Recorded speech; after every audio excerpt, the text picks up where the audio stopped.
Welcome to another episode of Virtual City Hall School. Today I'm in Ward 5 with Councillor Hamilton. Hi Good there. morning. Good morning. Thanks for joining us. And I also have Ward reporter Muno Pashi. Hello. So at City Hall School, we learn that councillors listen, learn, and decide, and the decisions they make are what give us such a good quality of life. Councillor Hamilton, I found out some things about her, that she really likes to ride her bike and walk in the River Valley.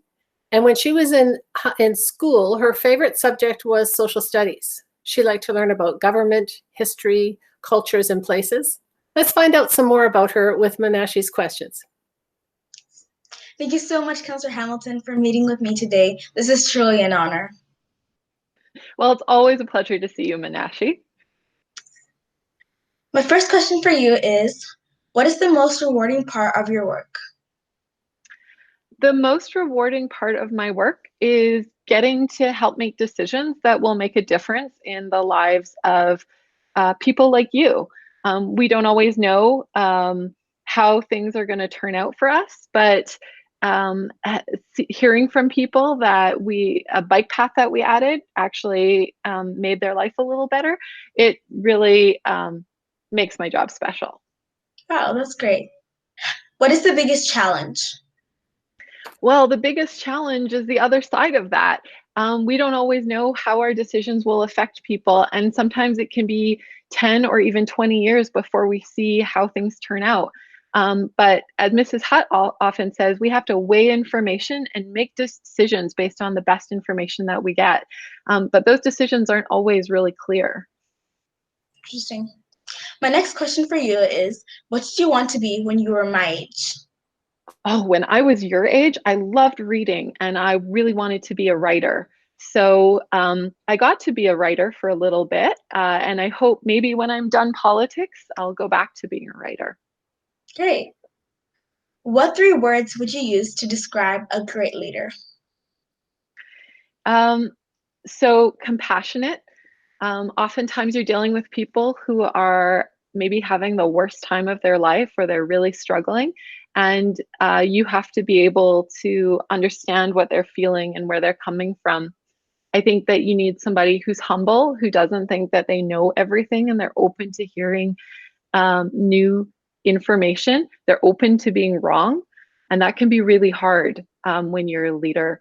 And the last word I'd say that describes leadership is selfless.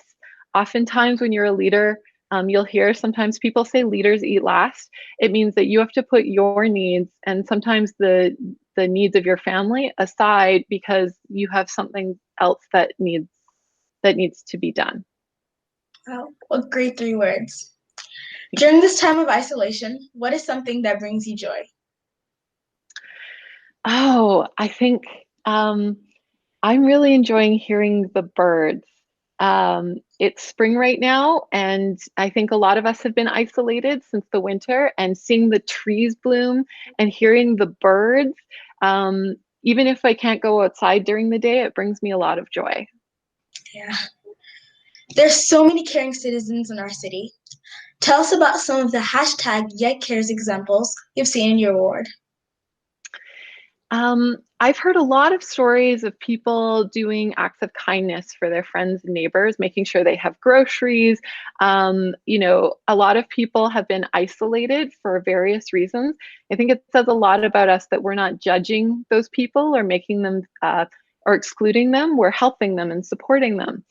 And that's something I think we can carry forward. I even heard a story about a woman who heard her neighbor crying because she was lonely. So she brought her some chocolates and wrote her a nice card. It's those small acts of kindness, I think, that are sustaining a lot of people through a really challenging time. How nice. What do you hope we all learn or take away from this experience? And what advice do you have for children like me? Oh, I think this is a great time to see how these small acts of generosity and kindness affect people. I think oftentimes we tell young people that in order to be important or to be special, you have to do really big things. You have to be like Malala, but not all of us can or will be like Malala. We can't do these really big heroic things, but being kind and generous to our neighbors and to our friends, being patient, taking time to slow down and see the world around us. Those are things that are happening right now that I think are making our world a nicer place to be. Thank you so much, Councillor Hamilton, for this interview. It is truly amazing. Nice to see you again, Minashi. Well, thank you both for your time. It was great to have those answers to those questions. Did you know that on our city council, we have 2 women and 11 men? And did you know that years ago, women weren't allowed to be leaders or even vote? In grade 5, you'll learn all about the famous 5. So my challenge for you today is to learn a little bit more about those famous 5. Can you find all 5 parks in Edmonton that are named after those women? And maybe there's a strong female person in your life right now who's supporting you. Maybe it's your sister, your grandma, your auntie, or your mom. Take some time to let them know how much you appreciate what they're doing for you, and think about how you can be a leader. Thanks for watching. Goodbye, Councillor Hamilton. Bye, Mrs. Hutt. Bye, Bye. Minashi.